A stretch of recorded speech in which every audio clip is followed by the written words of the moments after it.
Irmãos e irmãs,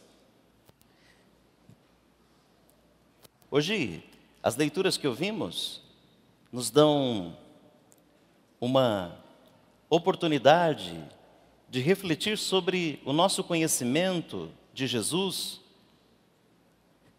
e, consequentemente, nos dão ocasião de pensar como revelamos Jesus para os outros, como confirmamos a fé dos outros também. A pergunta que Jesus faz para os discípulos de então e para os de todos os tempos é: quem sou eu? O povo de Israel esperava um Messias, um Salvador, um libertador. O problema é que o Messias, Jesus, veio diferente da expectativa que o povo de Israel havia criado. Aqui de pronto a gente podia pensar nas muitas expectativas falsas que nós criamos e nas ilusões que também fabricamos. Vejam, um exemplo um pouco bobo, a moça pede a Deus um namorado. Na verdade, ela pede um marido, né? Mas tem que começar com o namoro. Pede a Deus um namorado. E dá umas dicas para Deus de como tem que ser o namorado, né? Ser assim, assado, ter isso, aquilo, tal. Ok, sem problemas. O problema é o seguinte, que aí de repente aparece um. Como ela criou expectativas, até rezou, ela acha que esse primeiro que apareceu foi Deus que mandou. E se ele tiver um tracinho daquilo que ela ousou pedir para Deus, aí está confirmado, é esse mesmo. O problema é o seguinte, que entre aquele que ela pensou, sonhou, iludiu-se, imaginou, e aquele que está aqui na frente dela, quase sempre tem uma diferença bastante grande. E não adianta buscar nesse coitado o que a sua imaginação fabricou. Vai ser um sofrimento dos diabos, para os dois. Então, é preciso que a gente crie alguma expectativa, mas que a gente não fique aprisionado a ela. Seria uma tragédia. Vejam, depois começa aquele relacionamento, tem tantos contratempos, às vezes tipos variados de violência, e a pessoa se mantém porque ela atribuiu à vontade de Deus uma vontade dela misturada com a sua carência.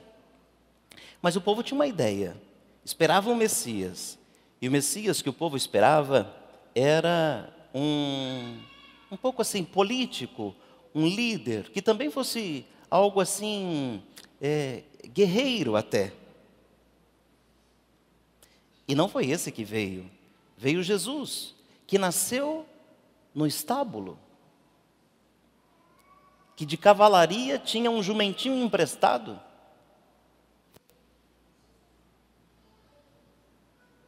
Totalmente diferente daquilo que o povo foi alimentando durante tanto tempo e não correspondeu. Lembro-me aqui de uma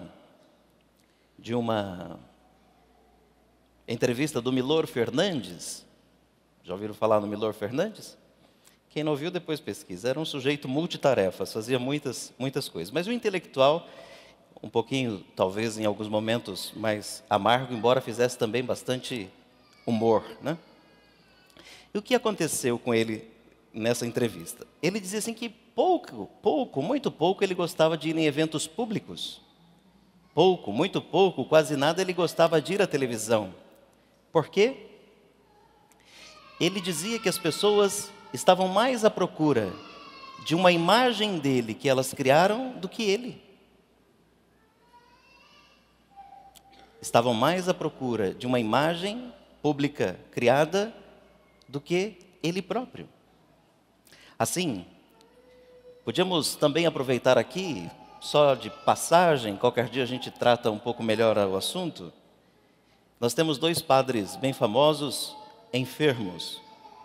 O primeiro deles, o padre Marcelo Rossi, que alguns, de repente, se veem assim chocados de ver um padre que fala tanto de Deus, faz tanta coisa, tal, e está lá depressivo, e de repente está um monstro de gordo, de repente está um monstro de magro, é uma confusão. E agora, por último, a história que ele mesmo abriu, do padre Fábio de Mello, que teria, já está sob controle, uma síndrome do pânico, ou de pânico. Por vezes, nós nos esquecemos que todo ídolo, pode ser o seu pai, um filho, a gente cria ídolos. Todo ídolo tem pé de barro. E por vezes nós gostamos deles a imagem que nós próprios fabricamos. E quanto a gente faz isso na vida? Quanto? Mas era só de passagem, vamos seguir em diante. Jesus inaugura com essa passagem de Mateus 16 um novo momento da pregação. E o povo se admira e ao mesmo tempo se perturba por causa dele. Como eu dizia, ele não correspondia às expectativas que o povo criou. Vejam alguns exemplos dessas contrariedades. Algumas pessoas se manifestavam espontaneamente diante de Jesus e diziam assim: ninguém pode fazer os sinais que ele faz. Também diziam: ele ensinava com autoridade, não como os mestres. Eles também, o povo também, tinha suas interrogações. Enquanto uns o elogiavam, alguns perguntavam assim: quem é esse que até os ventos e o mar obedecem? Intuíam que nele havia algo de novo, mas não conseguiam ainda alcançá-lo. Também aqueles que levantavam alguma suspeita: é pelo príncipe dos demônios que ele expulsa os demônios? É por Beelzebul que ele age? Ele tem um espírito impuro?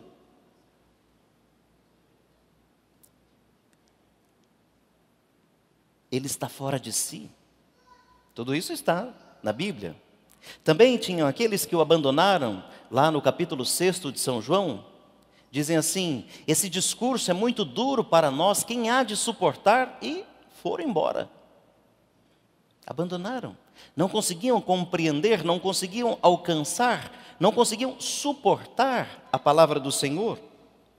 E tinham aqueles, hoje representados por Pedro, que faziam uma confissão, um ato de fé, um ato de confiança no Senhor. Por exemplo, quando disse: Senhor, a quem nós iríamos? Se só o Senhor tem palavras de vida eterna.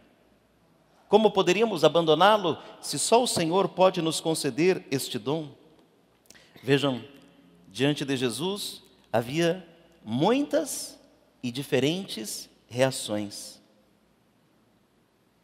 E ele pergunta então para os seus, para o povo, quem sou eu? O povo fez uma leitura vinculada ao passado. Alguns dizem que é Elias, Jeremias, João Batista, algum dos profetas. Ninguém acertou, porque não se libertou da sua expectativa e da sua imaginação.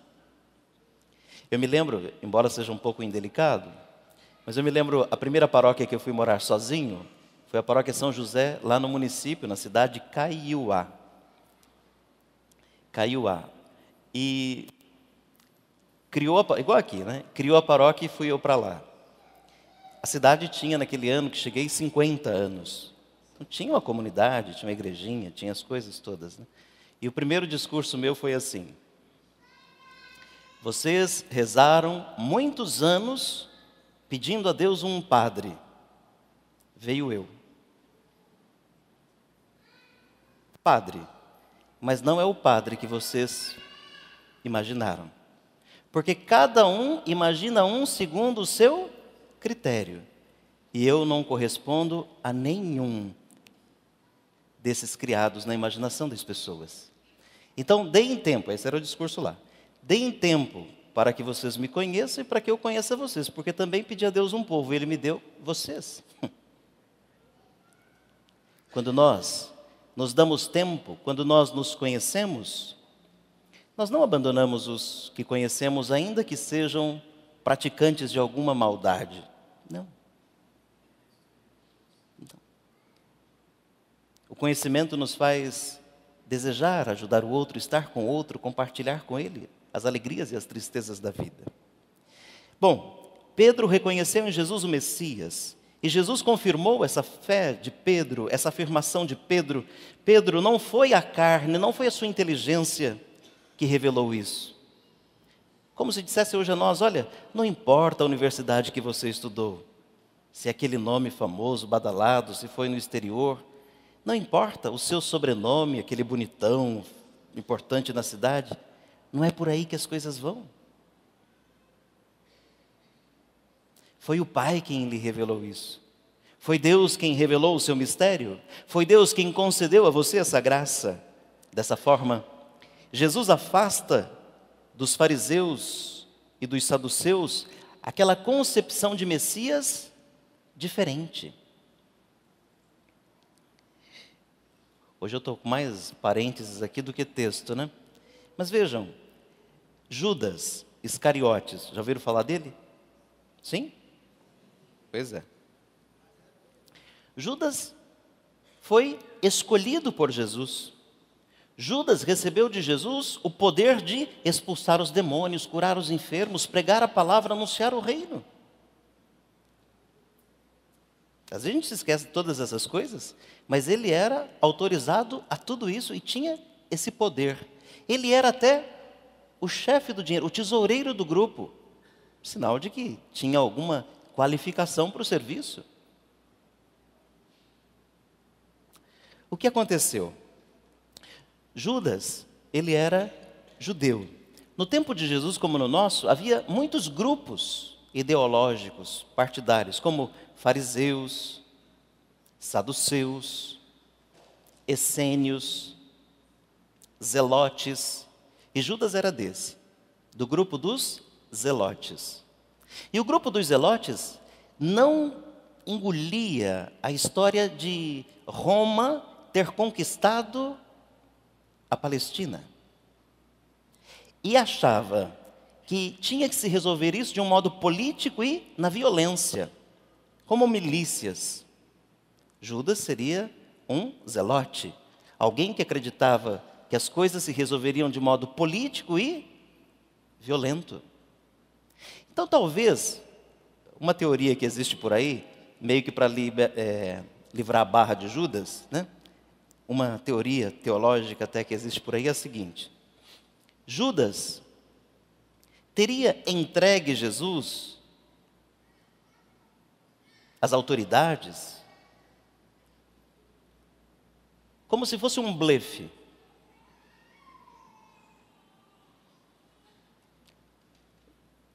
Ele pensava assim lá no seu íntimo, segundo a teoria: eu entrego Jesus, aí quando eles vierem para pegar Jesus, ele faz igual o He-Man.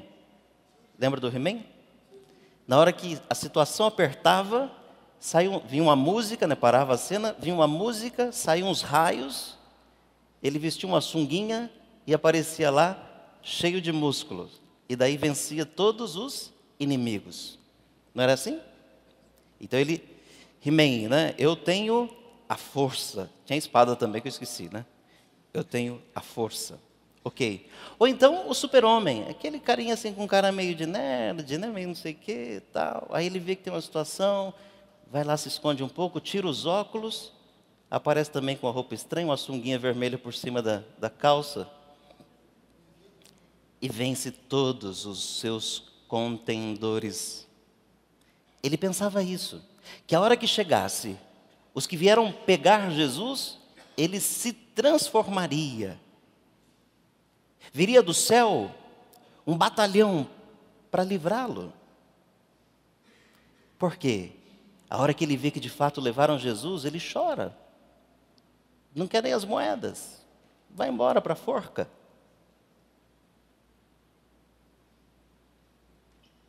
Tem algum sentido ele também se iludiu de algum jeito. Vou dizer-lhes uma coisa feia. Repito que o parênteses hoje está maior que o texto. Outro dia, conversando com um padre, que politicamente é do outro lado que o meu, por conta dessas confusões políticas nacionais, que não são poucas e nem são cheirosas, ele dizia assim, viu só? Viu só? Já sabia. É fácil dizer depois que a confusão está explícita. Já sabia. Desculpe, porque é feio o exemplo que eu dei a ele, né? Quem for muito sensível, tape o ouvido. Viu só? Já sabia. Então eu disse para ele assim, você já foi, e ele foi, né? Mas você já foi observar direitinho o que sai do esgoto lá do condomínio mais chique da cidade e o que sai da periferia? Não é a mesma? Por que a gente se ilude tanto e cria expectativas dos outros que nem nós mesmos podemos entregar? Desculpem o exemplo feio, mas me parece que a gente consegue voltar um pouco mais para o chão da realidade. Avançando para terminar. Hoje, e isso é o mais importante dessa minha conversa, hoje, Cristo continua interpelando a sociedade, mesmo que ela seja secularizada. Mesmo que a prática religiosa em muitos lugares do mundo estejam esfriadas, Cristo continua vendendo muita revista, vendendo muito jornal. Continua empenhando muitos cientistas, arqueólogos em muitas buscas. Se Cristo não fizesse sentido, não teria tanta gente empenhada para provar que Ele não existiu, para provar que nós não fazemos sentido. Não teria. Se ele não houvesse na história existido, já teria sumido tranquilamente. Tranquilamente. Tem tanta gente importante da história que apareceu e hoje a gente nem sabe que existe, a não ser quando vai pesquisar qualquer coisa. Enfim, o que é o mais importante? Você, do Santuário Santa Teresinha e Presidente Prudente, atenção! Atenção, você, quem diz que eu sou? Pergunta Jesus. Você, quem diz que eu sou? Você, quem diz que eu sou? Hoje a gente comemora o dia dos catequistas. Então pode ser que você se lembre uma frase bonita que a catequista disse sobre Deus, sobre Jesus. E quando alguém pergunta, você vai lá e diz tal coisa. Mas não é uma ideia, não é uma frase que salva a gente. É uma pessoa. Então, não vale dizer o que os outros disseram.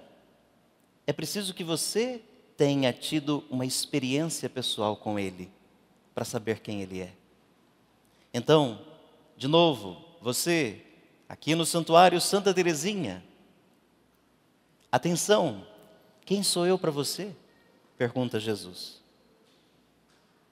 Quem sou eu para você?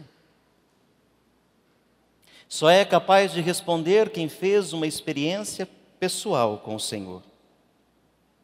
O testemunho seu, que diz conhecer Jesus, é que vai provocar curiosidade naqueles que estão distantes ainda, naqueles que estão sem fé ainda. Acho interessante e instigante, talvez preocupante, que algumas pessoas passem tantos anos na igreja, um dia mudam de igreja e dizem assim: encontrei Jesus. Era cego, Ele está aqui conosco. Hoje aqui Ele cura, hoje aqui Ele liberta, não faz shows, mas hoje aqui Ele cura, hoje aqui Ele liberta, hoje aqui Ele perdoa, hoje aqui Ele transforma a vida. Hoje aqui Ele se dá vivo e verdadeiro na Eucaristia, vivo e verdadeiro na palavra. Isso daqui não é um teatro. Nós vivemos repetindo, Ele está no meio de nós. Às vezes aparece alguém lá para conversar e diz assim: padre, por algum motivo eu pergunto assim, mas você já fez terapia, faz terapia, qualquer coisa, né? Fala: olha, fiz 10 anos. mas não resolveu muita coisa. Fico pensando assim, a pessoa fez terapia ou foi no terapeuta? E a gente vai no lugar e não faz. Você vem à missa sempre, mas não se abriu ainda para aquilo que é o principal da Eucaristia, a presença do Cristo. Você sai da igreja do jeitinho que chegou, às vezes um pouquinho mais aborrecido, cansado. Mas se eu conheço o Senhor, a minha vida e a minha prática há de ser diferente. Os meus relacionamentos hão de ser diferentes. O meu jeito de olhar as pessoas há de ser diferente. E esse meu comportamento modificado pelo Espírito, modificado pelo Senhor, é que fará com que outras pessoas se interessem de procurá-lo também. Então, irmãos, do Santuário Santa Teresinha, Presidente Prudente, quem sou eu para vocês? Para vocês que escutam aí o Padre Sandro, quem sou eu? Não vá embora hoje sem se perguntar sinceramente, quem é Jesus para você? Uma resposta sua fará diferença na sua vida. Porque Ele se dá a conhecer. Ele se dá a conhecer. Ele se revela. Pena que nem todos tenham esse olhar.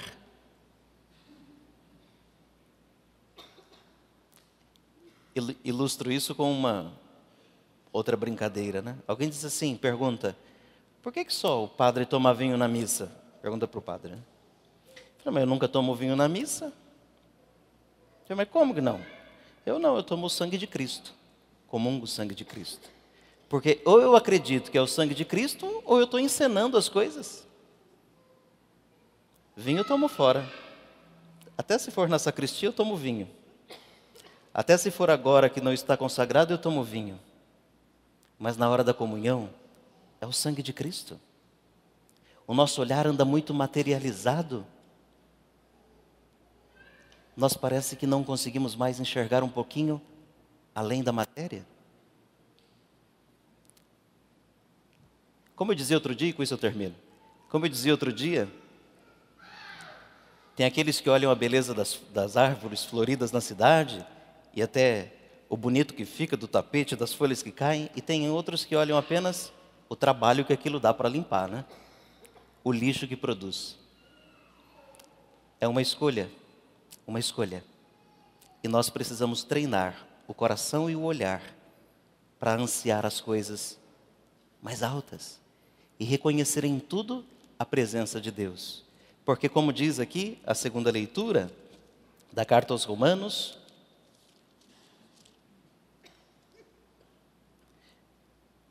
na verdade, tudo é dele, tudo é por ele, tudo é para ele. A ele a glória para sempre. Amém. Cristo é o Messias e você é cristão, outro Cristo no mundo.